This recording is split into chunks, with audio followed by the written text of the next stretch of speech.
Hello and welcome into the Birds and Braves podcast. I'm Luke Winstel. Thank you all for tuning in.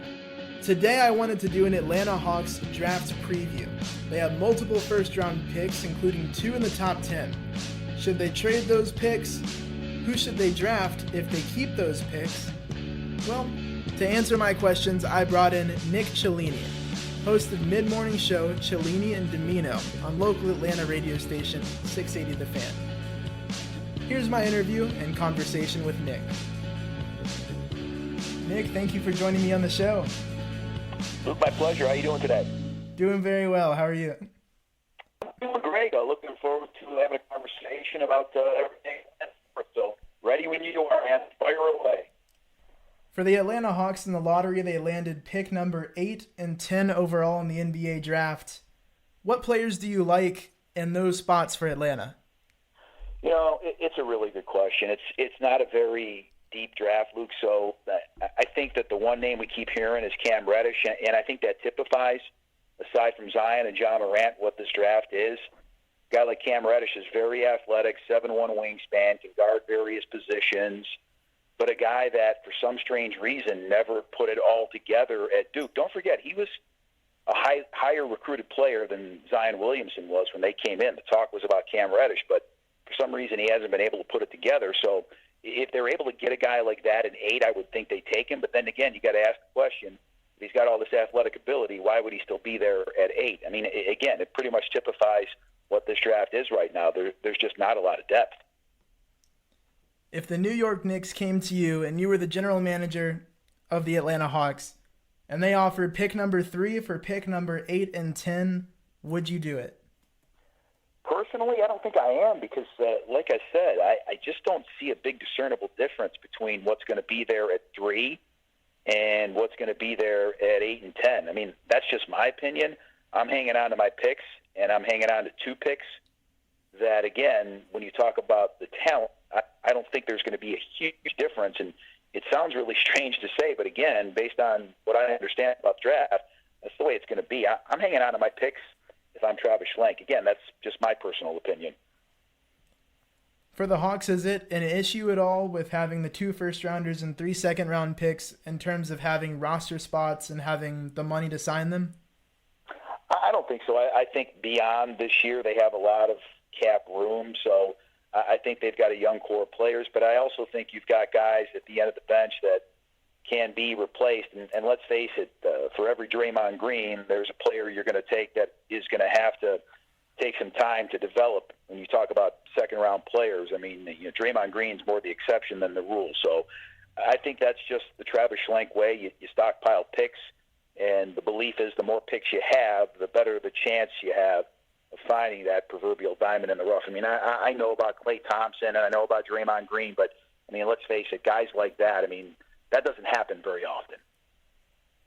You mentioned Draymond Green. I have to ask, with the series tied at 1-1, who are you picking to win? Who do you like, especially after Game 2 when the Warriors went on such a run in the second half?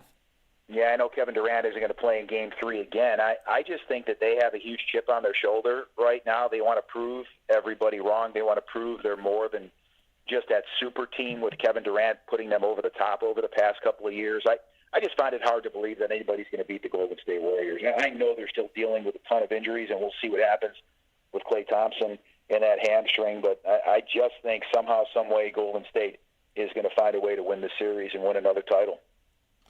I have to think with the way the momentum shifted with that 18-0 run last night and the way Golden State played even through the injuries, I have to think, at least in the back of my head, even though personally I like the Raptors' style of play, I want them to win, but I just think at this point, after the resume Golden State has, I think it's hard to bet against them. Yeah, with the way Draymond Green is playing, I mean, he's a completely different player than he was during the regular season. Has that freedom to move around without Kevin Durant in there. And if Steph Curry can knock down the outside shot, I mean, that could be, when you talk about those 2 pieces, and of course DeMarcus Cousins, that could be enough to get them past the Raptors and win another title. Now, while we're on the topic, I know the Warriors, and we've seen it proved in the finals now, they're not better without Kevin Durant. But do you think they're more fun to watch?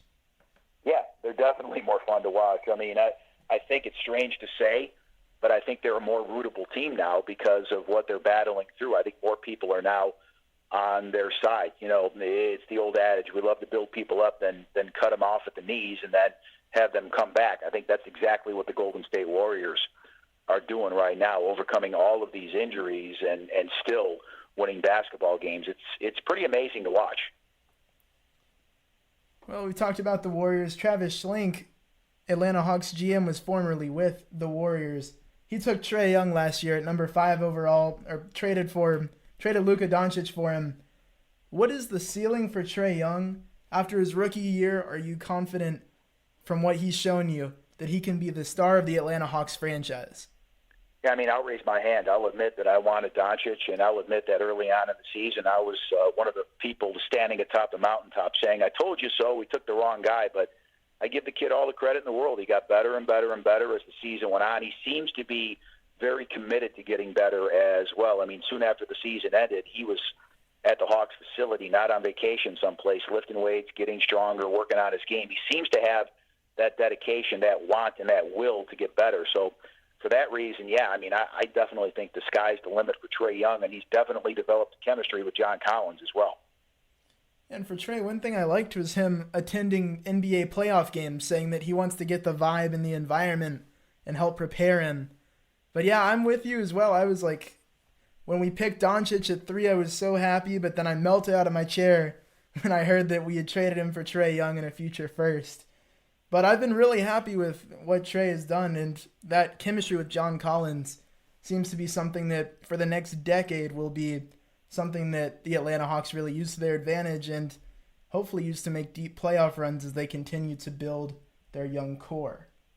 Yeah, and that's why maybe you have confidence in Travis Schlenk as well. John Collins was a 19th pick. Kevin Huerter was a 19th pick. So, you know, guys like that went beyond mid-first round, and they've paid dividends, more so with John Collins, but Kevin Huerter seems to be getting his sea legs, if you will, and did over the course of last year. So that's why I think you have to have some confidence in Travis Schlenk. So far, so good as we all cross our fingers. That's all the questions I had. Thank you for your time, Nick. Anytime, sir. I'm here for you. You have my number. Give me a call. Awesome. Thank you.